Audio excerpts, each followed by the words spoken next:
कल बताया गया था कि ऐसे आत्मार्थी साधक हो गए हैं जो इतने संतोषी थे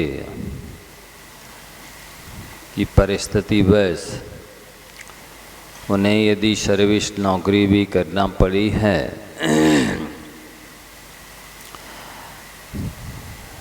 और राजा खुश हो गया है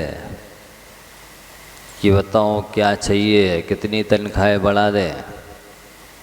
तो वो कहते हैं कि नहीं, यदि आप हम पर प्रसन्न हैं तो हमारी ड्यूटी कम कर दें और ड्यूटी का समय कम करके उसको स्वाध्याय में, धर्म ध्यान में, आत्मा की आराधना में लगाया है। ऐसे भी साधक हुए कि उनका नियम था कि हमको केवल 30 टोपी बेचना है। सुबह मान लो 9 बजे खोलेंगे दुकान, शाम को 6 बजे तक खोलेंगे। अब इतने में 30 बिक जाए तो ठीक, नहीं बिक जाए तो ठीक। और यदि आधा घंटे या 1 घंटे में भी 30 बिक गई तो उन्होंने दुकान बंद कर दी।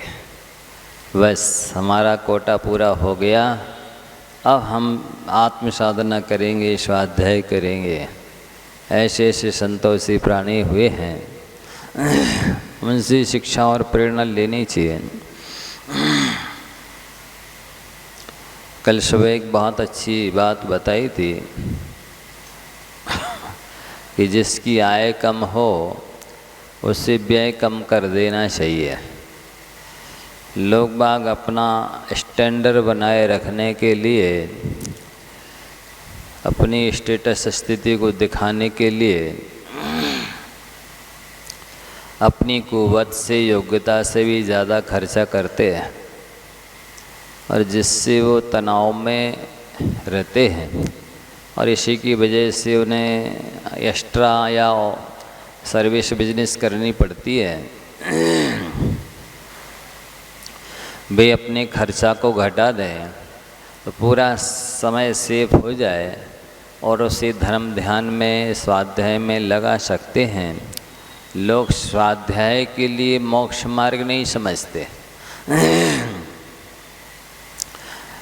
स्वाध्याय करना भी मोक्ष मार्ग है।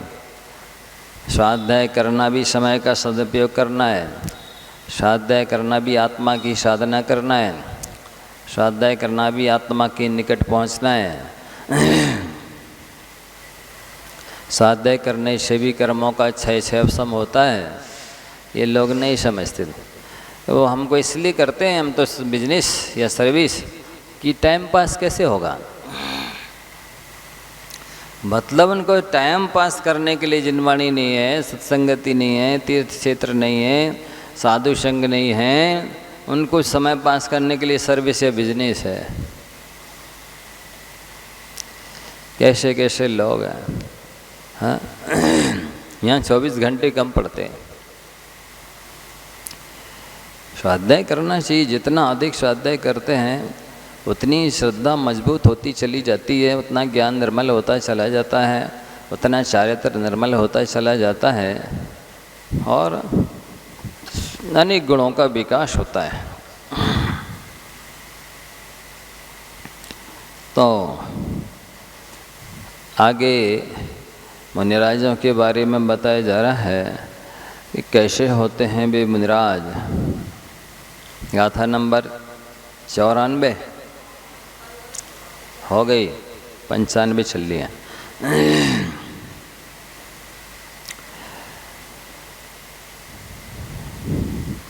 वस्तुतः जितने भी जितेंद्रिय होते हैं वे स्वाध्याय के बल पे, जितने भी कृतज्ञ होते हैं वे स्वाध्याय के बल पे, जितने भी विनम्र होते हैं वे स्वाध्याय के बल पे,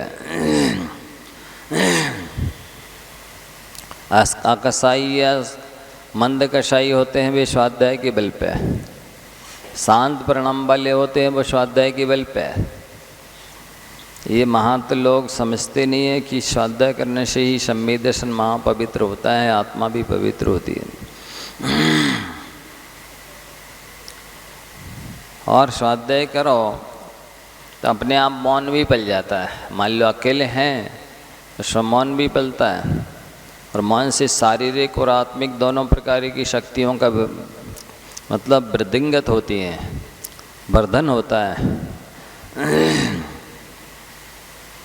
शक्ति का संचय करने के लिए मौन एक बहुत अच्छी साधना है। गाथा 95 देखेंगे। निंदा बंचन दूरो परिशह उपसर्ग दुख सहे माड़ो सहे ध्यान झयन रदो गद संगो होई मुनि रहो। निंदा वंचन दूरो परिशह उपसर्ग दुख सहे माड़ो सह झाण झयन रदो गद संग होई मुनि राओ।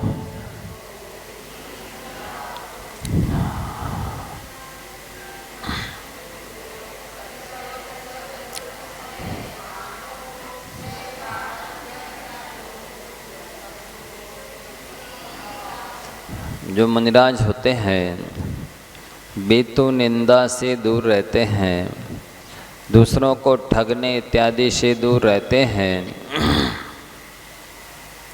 लेकिन जो आत्मार्थी श्रावक होते हैं वे भी निंदा से दूर रहते हैं, क्योंकि निंदा करने से गुणस्थान गिर जाता है, मिथ्यात्व गुणस्थान में आ जाता है, नीच गोत्र का बंध होता है। निंदा तो किसी के लिए लाभदायक नहीं है। परिशह उपसर्ग दुख सह माड़ो। मुनिराज तो भूख प्यास ठंडी गर्मी की वेदना को यथासंभव सहन करते हैं, श्रावक को भी सहन करना चाहिए। वैसे श्रावक सहन तो करता है, लेकिन मजबूरी में सहन करता है, और साथ ही संकल्प विकल्प करते हुए सहन करता है, और साथ ही मन को क्लेशित कर लेता है, मन को दुख पहुंचा लेता है। इसलिए उसके उल्टे कर्मों का बंध हो जाता है।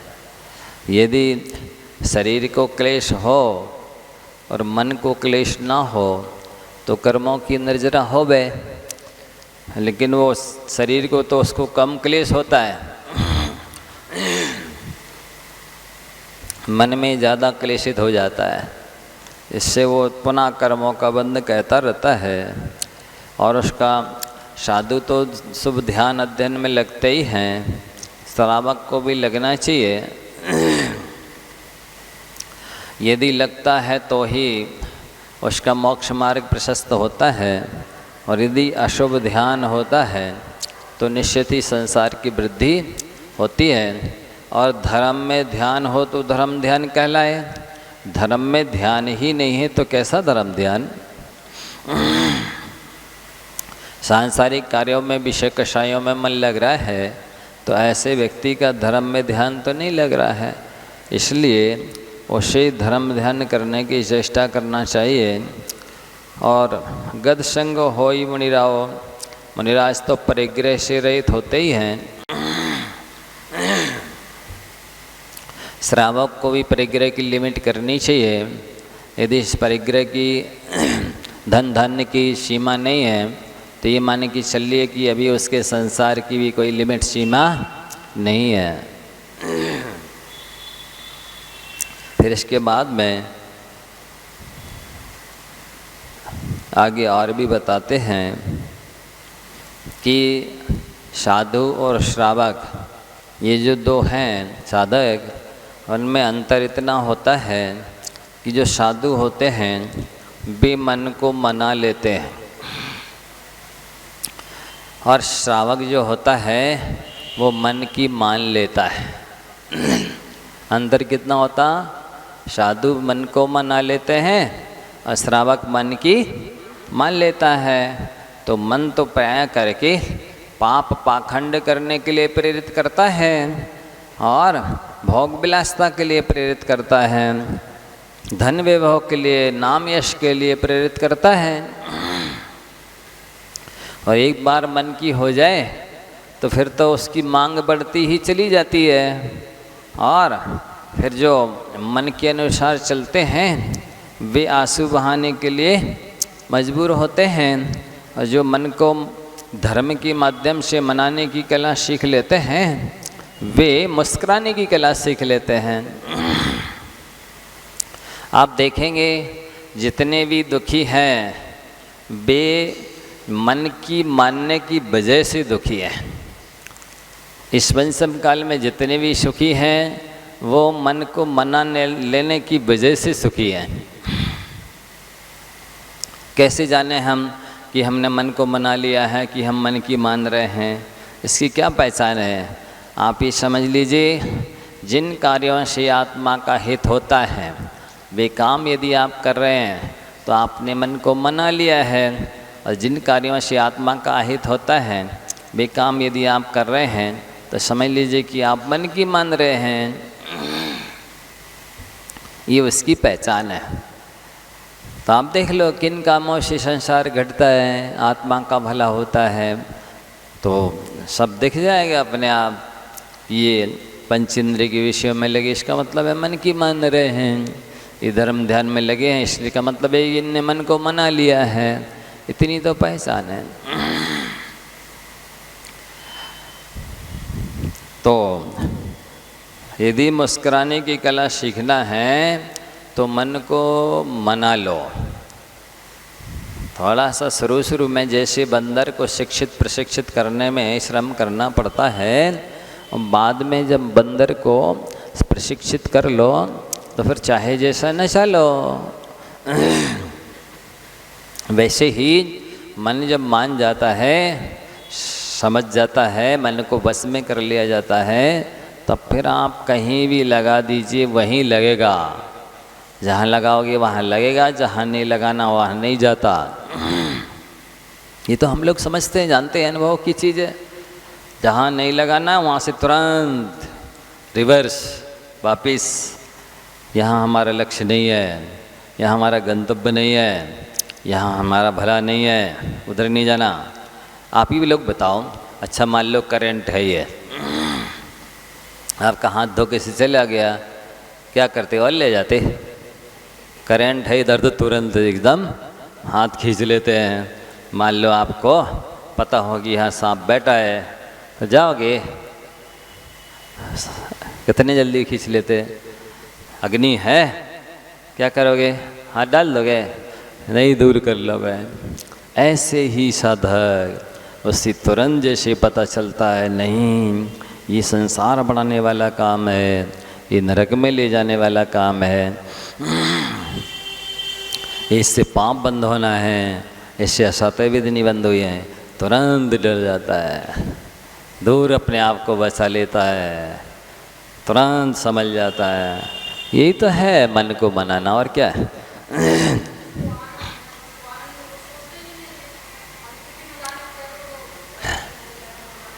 हाँ, वो तो है ही। पुण्य चाहिए, पुण्यानुबंधी पुण्य चाहिए, सातिशय पुण्य चाहिए अच्छी चीज़ों के लिए। ऐसे थोड़ी आते हैं, पापानुबंधी पुण्य वाले थोड़ी आते हैं। आप ही लोग बोलते हैं भाग्यहीन को ना मिले इष्ट वस्तु का योग, दाख पके तब काग के होए कंठ में रोग। ये तो इन सब के कंठ में रोग हुआ है, क्या करें बेचारे वे? खाएं तो कैसे दाग खाएं?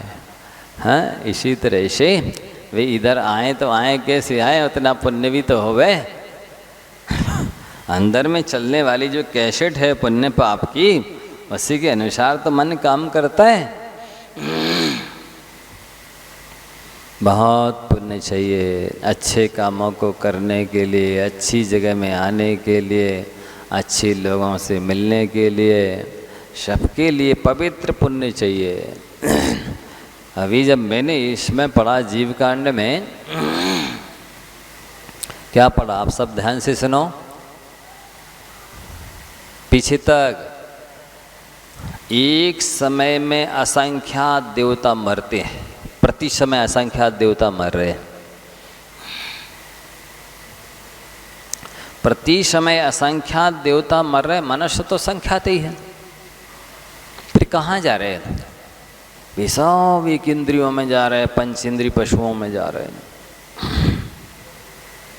क्योंकि अंतिम द्वीप आधे राजू में है, अंतिम समुद्र 25% में है, 75% तो उन दोनों ले लिया, एक समुद्र ने और एक द्वीप में। तो वहाँ कर्म भूमि है, तो या तो जलचर हो रहे या फिर थलचर नवचर कोई भी हो रहे, पंचेंद्रीय पशु हो रहे या एक इंद्रिय हो रहे। सुनकर के एकदम मेरी तो लाइट सी जल गई कि स्वर्ग प्राप्त करना कितना सरल है, पर वहाँ से सदगति में मनुष्य के पर्याय में आना कितना कठिन है। जबकि प्रति समय असंख्यात देव मर रहे हैं, कहाँ जा रहे हैं? मनुष्य तो संख्यात ही है, गिनती के 29 अंक प्रमाण पर्याप्त तक मनुष्य हैं पूरे 2.5 द्वीप में। अब ये स्वर्ग के लिए तरस रहे, अरे चले भी जाओगे, थोड़ी सी जितनी वहाँ की आयु है उतने पर्यंत भोग भोग लेगे, तहते चय थावर्तन धरे यों परिवर्तन पूरे करे। पढ़ करके एकदम लगा, अभी तक नहीं ऐसा ध्यान में आया था। प्रति समय असंख्यात देव मर रहे हैं, उत्पन्न भी हो रहे हैं। तो उत्पन्न हो रहा है वो तो ठीक है, इतनी 2.5 द्वीप है, उसके बाद वहाँ से अंतिम द्वीप और समुद्र है, वहाँ से और भी थोड़ी मंद कषाय करते हैं, पूजा पाठ भक्ति करते हैं, कोई व्रत उपवास करते हैं, चले जाते स्वर्ग में। ये कोई खास बात नहीं है। लेकिन वहाँ यहाँ से वहाँ जाना तो ठीक है, लेकिन वहाँ से यहाँ आ रहे हैं असंख्यात देवता प्रति समय, कहाँ जा रहे हैं? सब लगभग 99% पशु गति में जा रहा है, एक इंद्रियों में जा रहा है, पशुओं में जा रहा है। ये विचारणी है।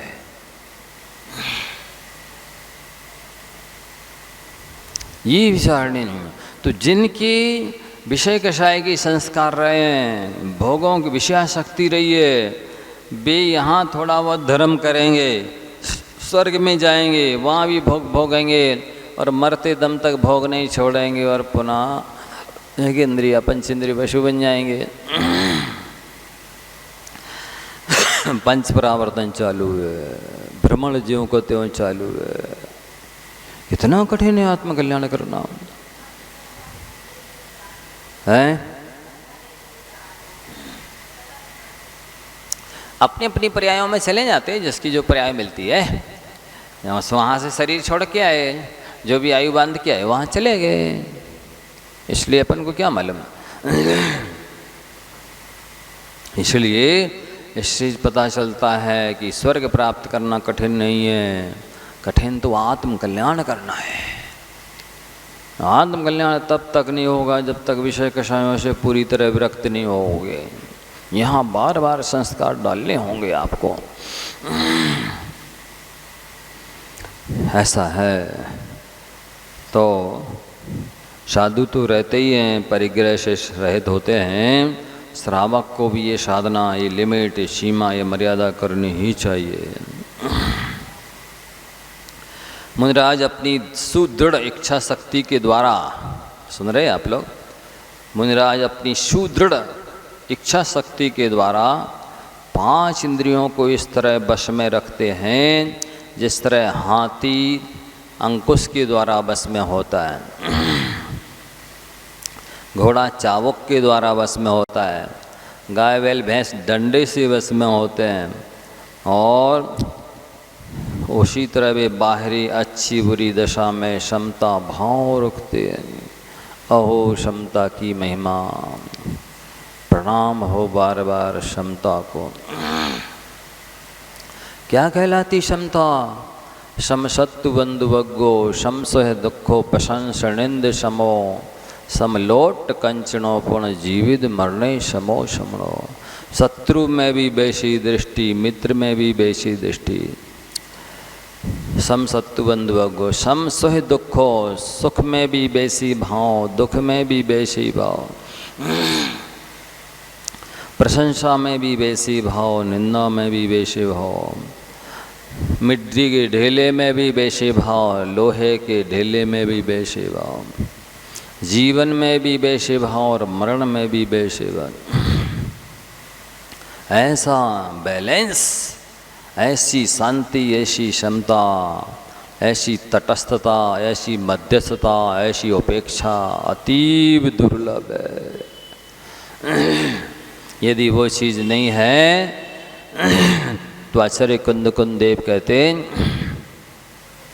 किम का हदि वनवासो काय क्लेशो विचित्त उपवासो अध्ययन मौन पहुदी क्षमता रहिए समरस्य।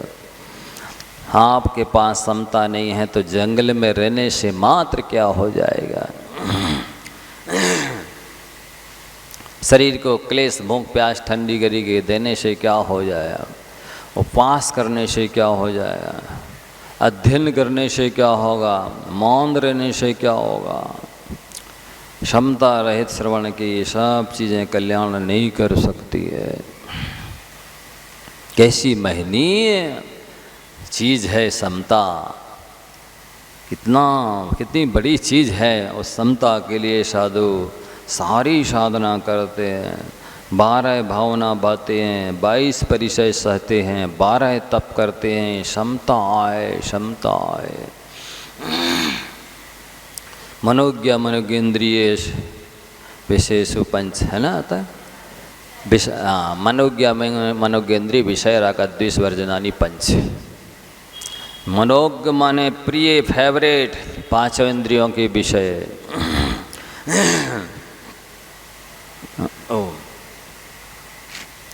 मनोज्ञ माने अप्रिय, 5 इंद्रियों के विषय। इन दोनों में तटस्थ रहना है, मध्यस्थ रहना है। कितनी बड़ी साधना है ये। जरा में इस शरीर की वजह से राग द्वेष होता है। शरीर में जिसको जितना ज़्यादा राग है उतना ज़्यादा उसके प्रतिकूल जो निमित्त हैं उनसे द्वेष रहेगा ही। इसलिए शरीर के प्रति ममत्व घटाना अत्यंत आवश्यक है। शरीर के प्रति सहनशीलता आए, इससे दुख सहने की भावना जागृत हो। कितनी दुर्लभ चीज़ है। बिना पुण्य के, बिना पुरुषार्थ के ये चीज़ संभव नहीं है। इसलिए साधक क्या देखता है प्रतिक्षण, सारा पुण्य पाप का नाटक है। और है क्या इसके अलावा? पुण्य के उदय में सारी मनोनुकूल व्यवस्था होती है, पाप के उदय में सारी मनों की प्रतिकूल व्यवस्था होती है। कुछ भी नहीं है, सारा नाटक पुण्य पाप का है। इसलिए ना अटक, इस नाटक में हे साधक तू ना अटक। तुम अटको नहीं, भटको नहीं, इसको देखो जानो क्या चीज़ है ये, समझने की कोशिश करो। आत्मा की दशा इससे ऊपर की है, पुण्य पाप से ऊपर के है, राग द्वेष से ऊपर की है, अच्छे बुरे से ऊपर की है दशा। कैसी उच्च कोटि की अवस्था है आत्मा की। कैसा है वो ज्ञेय स्वभावी भगवान आत्मा। एक क्षण के लिए तो इन दोनों से ऊपर उठ के देखो। पुण्य पाप से, राग द्वेष से, इष्ट अनिष्ट कल्पना से, शत्रु मित्र की कल्पना से ऊपर हट के देखना कितना अद्भुत पुरुषार्थ है, अद्भुत साधना है। उस समता की साधना में, उस समता में ही ऐसी ताकत है कि करोड़ों जन्मों के बांधे हुए कर्म क्षण भर में नष्ट हो जाते हैं। ऐसी है वह समता की साधना, माध्यस्थ भाव की साधना, तटस्थता की साधना, मध्यस्थता की साधना, सम रस। सारे रसों का पान करते करते अनादिकाल से आज तक कितना समय लेकर निकल गया, लेकिन समरस का पान नहीं किया। कैसा समरस है अद्भुत उसका रस है। कोशिश करनी चाहिए हम बैठे एकदम तटस्थ होकर के, 1 घंटे नहीं सही, आधा घंटे सही, आधा घंटे ना सही, कुछ मिनटों के लिए सही, कुछ मिनटों के लिए ना सही, कुछ सेकंडों के लिए सही। उस सेकंडों की बड़ी कीमत है। समता भाव के साथ बिताए गए क्षण ही इस जीव को अजर और अमर बनाने की सामर्थ्य रखते हैं बंधुओं। थोड़ा बैठा करो जहाँ मन लग जाए, 1 मिनट सही, बिल्कुल निर्विकल होकर के, निराकुल होकर के, कि हम कुछ भी नहीं सोचेंगे, भगवान के समान बीतराग देखने की कोशिश करेंगे। आत्मा का सहजानंद, परमानंद, ज्ञानानंद, चिदानंद स्वभावी भगवान आत्मा की विचार तो करो। क्या अद्भुत सुख का खजाना है। कोशिश ही नहीं करते, कितनी आकुलता लगी रहती है, एक के बाद एक, एक के बाद एक, एक के बाद एक, कितनी खलबली मची रहती है। इस खलबली में कहाँ सुख शांति मिलेगी। जैसे पात्र में आप लोग है ना खिचड़ी बनाते हैं तो वो अधन चुरने लगता है, उसमें का दाना डाला, फिर देखो खदबद खदबद खदबद ऊपर नीचे कैसे होता है। ऐसी दशा जब आपकी आत्मा की हो रही है, कहाँ समरस का आनंद आएगा, स्वाद आएगा। अस्कृत बिल्कुल नीरंग निस्तरंग जल होना, शीतल होना, स्थिर होना, स्वच्छ होना, तब चेहरा दिखेगा आत्मा का। ऐसा है। अभी तो आपको पहचान भी हो जाए कि मेरे कैसे प्रणाम हैं, किशमिश की तरह हैं, भीतर बाहर कोमल और भीतर बाहर मधुर, तो स्वर्ग गति प्राप्त हो गए हैं। और यदि आपकी परिणाम किशमिश की तरह नहीं है, आपके परिणाम नारियल की तरह हैं, ऊपर से कठोर अंदर से कुछ कोमल, तो मनुष्य गति प्राप्त हो गए।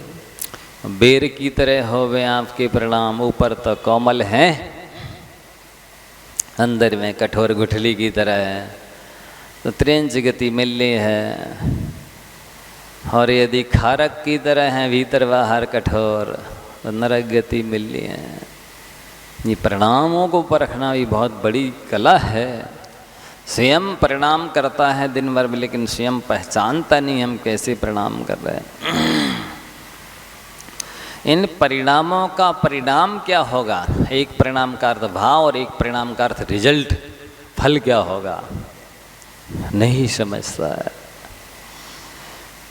फिर कैसे हो,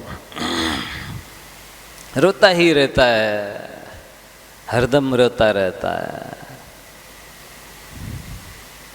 हमेशा दुख होना रो। कुछ बच्चे होते ना, अनादिकालीन संस्कार हैं, ऐसे कर्म बांध के आए हैं, उनका कर्म का उदय चल रहा है, इसलिए वे शांत नहीं होने देते हैं। परिणाम कसाय उपयोग को बाहर फेंकती है, कसाय उपयोग को बाहर फेंकती है। मिथ्या तो दूसरी चीज़ों को अपनी बताता है, जो अपना नहीं है उसको अपना बताता है, और कसाय बाहर भटकाती है। ऐसा है। क्यों रोते हो, क्या लाए थे, क्या पैदा किया था जो नष्ट हो गया, जो मिला यही मिला, जब लिया यहीं से लिया, नष्ट हुआ यहीं का हुआ। अरे जो आज आपका है कल किसी और का था, कल किसी और का होगा। पुण्य के उदय में मिले पदार्थों को तुम अपना मानकर खुश हो रहे हो, यही खुशी तुम्हारे दुख का निमंत्रण है। यही खुशी प्रसन्नता ही तुम्हारे दुखी होने का राज है। पराये को अपना मानना छोड़ो, फिर देखो कितना आनंद है। ऐसा है बंधुओं, इसलिए अभ्यास की आवश्यकता है, प्रैक्टिस की आवश्यकता है, बार बार भावना भाने की आवश्यकता है। 64 पैरी लड़ी पीपर होता ना, पीपरा मूल भी शायद उसको बोलते हैं। 64 पहर तक उसको घिसा जाता है। तो उस घिसने से, भावना देने से उसमें ऐसा गुण उत्पन्न हो जाता है कि वो बहुत पुराने से पुराना हड्डी का रोग भी चला जाता, कहते हैं।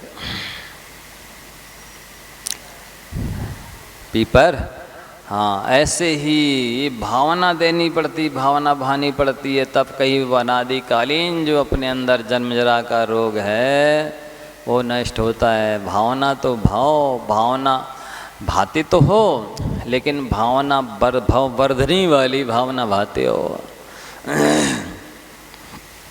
जिससे भाव का वर्धन होना है वो भावना भाते हो। भावना भाव नाशनी भी होती है, भाव का नाश करने वाली भावना नहीं भाते, सम्यक्त वर्धनी भावना नहीं भाते हैं। मन से भी नहीं कर सकते जो काम मन से करने लायक है। हाँ, जिसमें कोई पर्याय बाधक नहीं है, कोई गृहस्थी बाधक नहीं है, कोई संगठन बाधक नहीं है, कोई उम्र बाधक नहीं है, कोई बीमारी बाधक नहीं है, केवल मन से भाना है, तो ये मन से भी अच्छे विचार नहीं कर सकते हैं, खोटे भाव करते रहते हैं। ये नहीं सोचते खोटे भावों का फल हमारा भविष्य में खोटा भाव होगा। भाव खराब होंगे तो भाव खराब तो होना ही है। तो साधु परमेष्ठी अपनी मन को वश में कर लेते हैं तो वो सुखी हो जाते, इसी संसार में रहते हुए भी सुखी होते। नहीं, वास्तविकता है संसार में दुख अज्ञानी को है, ज्ञानी को क्या दुख है।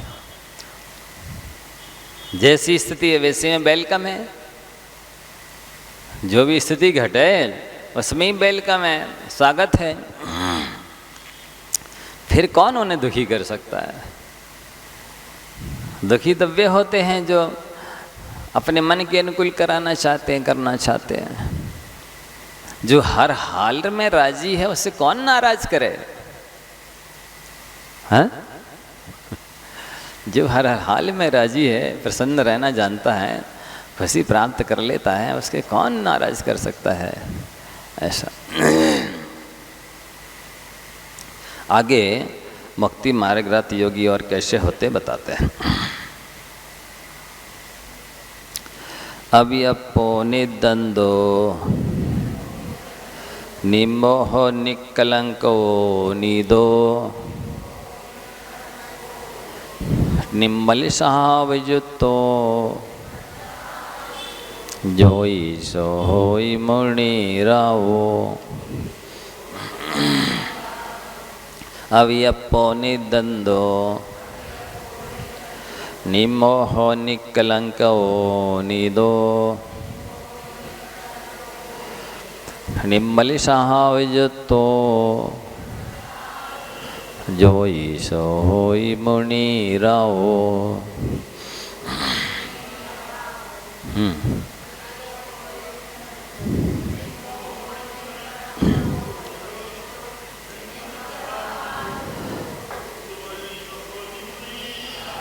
बताइए, ऐसे जो साधु होते हैं कोई विकल्प नहीं, जैसा है जो भी है जैसा भी है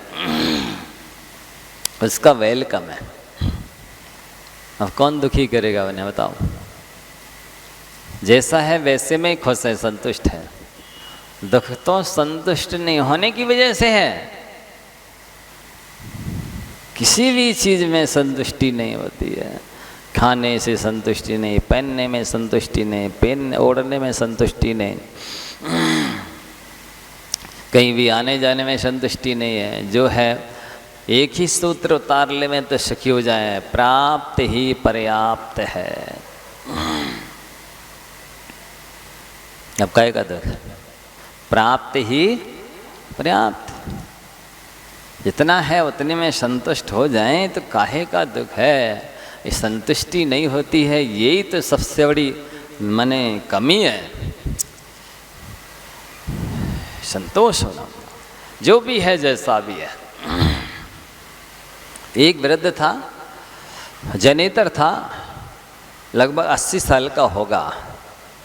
उसके 60 साल में तो एक बच्चा हुआ, एक 62 साल की उम्र में हुआ। अब वो जब 80 साल 82 साल का हुआ और बच्चे 18-20 साल के हुए और कोई बीमारी आई और एक लड़का मर गया और कुछ दिन बाद दूसरे ही मर गया। अब देखने सुनने वालों को ऐसा लगे ओहो क्या स्थिति घट गई, इस वृद्ध बूढ़े आदमी की क्या घटना घट रही होगी, क्या मन स्थिति होगी। लोग संवेदनाएं प्रेषित करते, समझाते, बाबा जी धैर्य रखो, अब जो होना था हो गया। एक सज्जन ने उनसे पूछा, बाबा जी कैसा लग रहा है? बोलते कुछ नहीं, आपके दोनों लड़के चले गए इसलिए पूछ रहे। बोले नहीं, जिसने दिए थे उसने ले लिए। देखो जरा, कर्म ने दिए थे, कर्म ने ले लिए। अपने करने से क्या होता है?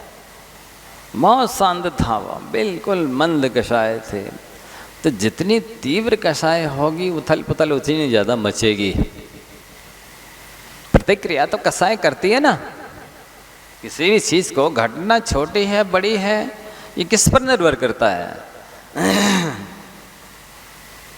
आपके दृष्टिकोण पर निर्भर करता है, आपके नज़रिए पर निर्भर करता है कि आप उस घटना को किस ढंग से ले रहे हैं। बड़ी से बड़ी घटना घट जाती है, सामने वाले पर कोई फर्क नहीं पड़ता कि उन्होंने उसको बहुत हल्के फुल्के में लिया, वह सामान्य से लिया। और छोटी सी घटना घटती है, उसको तूल का ताड़ बना दिया, तिल का ताड़। इसलिए उनको गाज सी गिर जाती है। बहुत बड़ी घटना घट गई, सालों भी शोक में डूबे रहते हैं। तो ये तो सामने वाला किस ढंग से किस घटना को लेता है उसको ऊपर निर्भर करता है। किसी का बहुत बड़ा अपमान हुआ, उसको कोई फर्क नहीं पड़ा।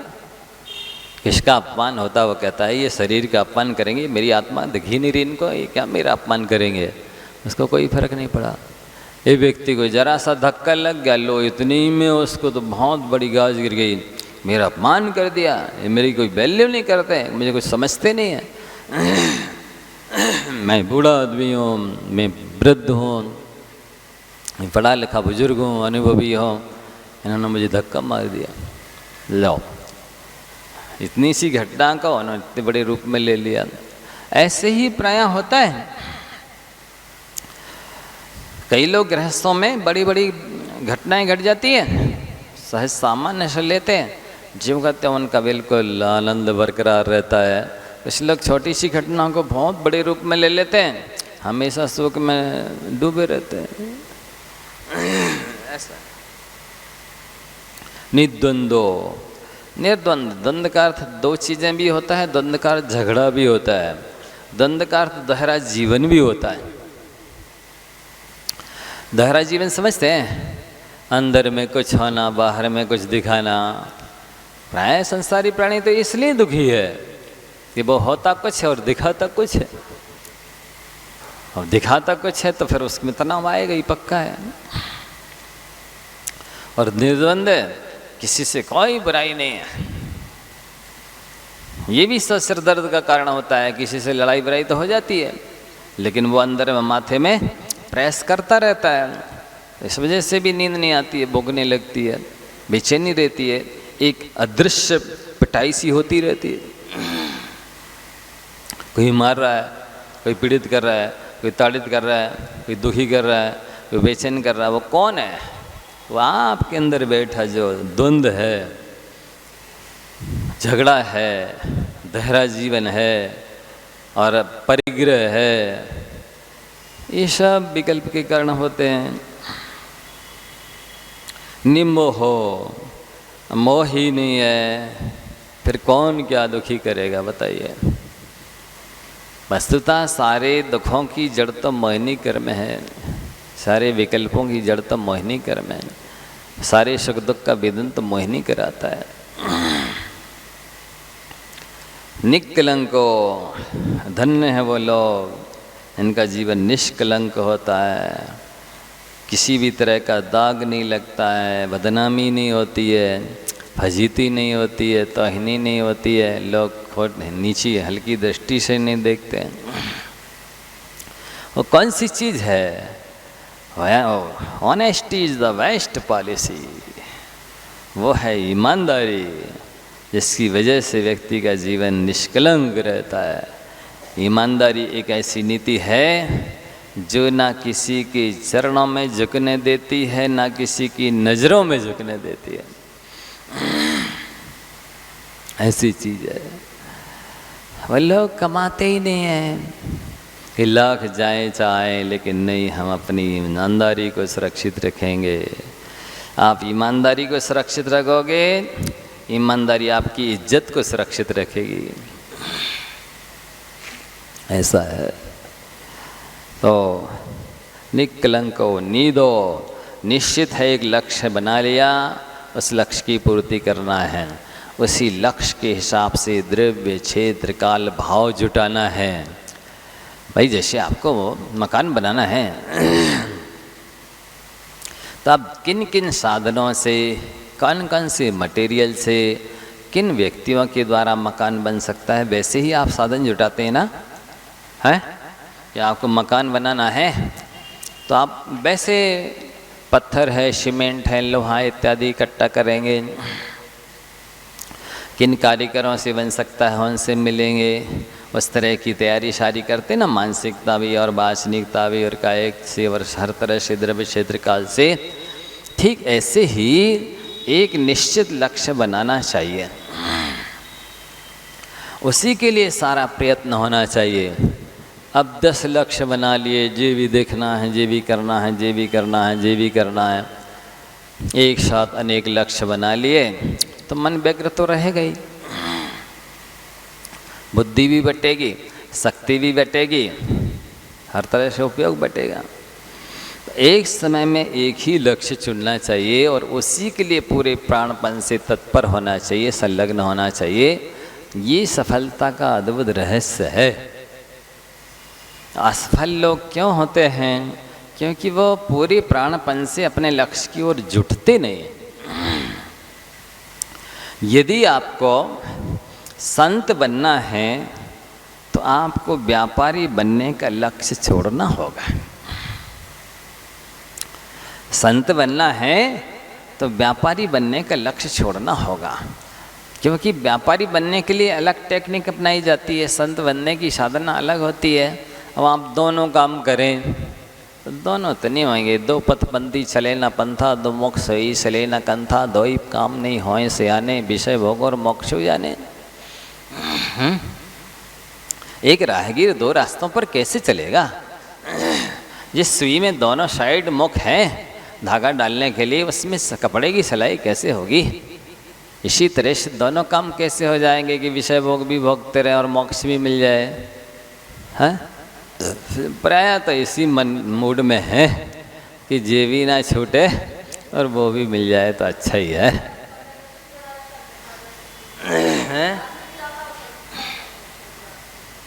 नपुंसक की तरह, सम्यक मिथ्या दृष्टि की तरह नहीं। हाँ, वो ऐसे ही होगा। देखो, जो भी दो नाव पे पांव रखेगा वो नदी पार तो नहीं हो पाएगा। क्या? दो नाव पे पांव रखोगे तो मझधार में ही नैया डूबे या ना डूबे, आप तो डूबे जाओगे। ये तो पक्का है।